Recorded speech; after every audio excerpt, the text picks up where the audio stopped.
Assalamualaikum warahmatullahi wabarakatuh. Di sini saya akan menyampaikan materi esai dari tugas Bahasa Indonesia. Bahasa Indonesia adalah bahasa yang memenuhi faktor-faktor komunikasi. Dalam berkomunikasi, baik lisan maupun tulisan, kita menggunakan keterampilan berbahasa yang telah dimiliki, meskipun setiap orang memiliki tingkat kualitas yang berbeda-beda. Orang yang memiliki keterampilan berbahasa secara optimal, setiap tujuan komunikasinya akan dapat dengan mudah tercapai. Lain halnya bagi orang yang memiliki tingkat keterampilan bahasa lemah. Dalam melakukan komunikasi, bukan tujuannya yang akan tercapai, tetapi justru akan sering timbul kesalahpahaman antara penutur dan mitra tuturnya. Bahasa Indonesia ragam tulis digunakan baik dalam tulisan tidak resmi maupun tulisan resmi. Dalam tulisan resmi, seperti laporan penggunaan kalimat yang teratur dan lengkap, serta penggunaan ejaan yang cermat, sangat diperlukan. Keteraturan dan kelengkapan kalimat serta ejaan dalam sebuah tulisan dapat mengungkapkan gagasan atau pikiran yang jelas. Kejelasan gagasan dalam sebuah tulisan akan memudahkan pembaca memahami tulisan tersebut. Indonesia adalah dengan meningkatkan penguasaan kaidah bahasa, menulis tanpa disertai penerapan kaidah bahasa yang belum tepat, bisa dikatakan berhasil sesuai tujuan. Pemahaman kaidah bahasa ini meliputi penerapan ejaan, diksi, kalimat yang tepat agar maksud yang disampaikan penulis tepat dan dapat dipahami pembaca. Salah satu cara agar lebih menguasai kaidah bahasa dilakukan dengan banyak membaca. Penulis hendaknya banyak membaca buku tentang tata bahasa atau EYD, kamus, serta buku-buku lainnya yang masih memiliki keterkaitan dengan bahasa yang diperlukan. Beberapa faktor yang menjadi penyebab terjadinya kesalahan pemakaian bahasa Indonesia tersebut juga sesuai dengan penelitian yang dilakukan oleh Jalal.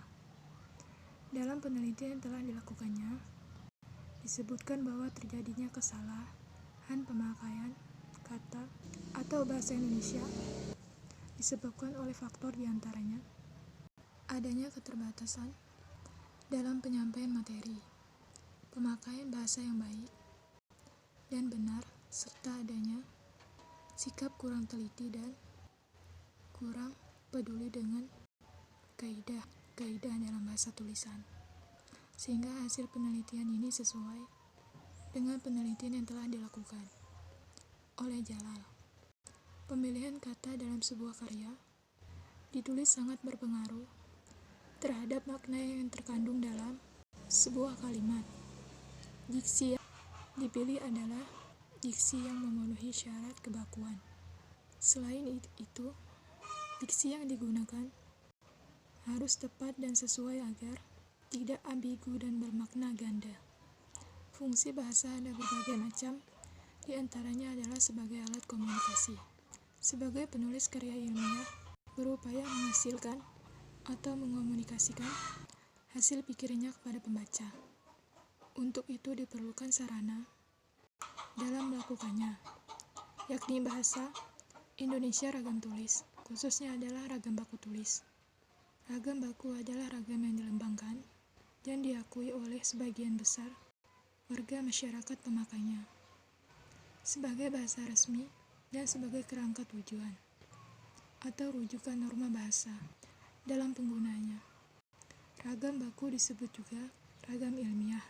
Ragam ini merupakan ragam bahasa orang berpendidikan, yakni bahasa dunia pendidikan.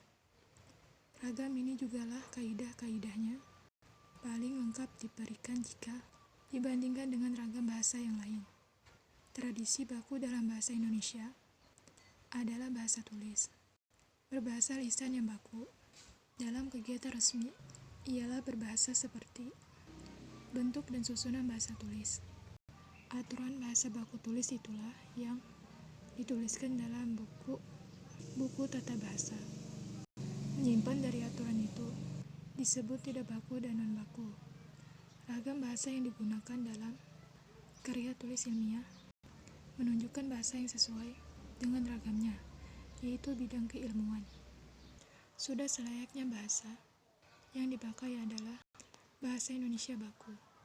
Ciri bahasa baku yaitu mempunyai kemantapan dinamis, artinya kaidah bahasa itu bersifat tetap tidak berubah setiap saat, dan sifat kecendiakannya artinya perwujudan satuan bahasa yang mengungkapkan penalaran yang teratur dan logis, serta adanya proses penyeragaman kaidah, bukan penyamaan ragam bahasa atau penyeragaman variasi bahasa. Sifat kecendekiannya juga merupakan ciri bahasa baku.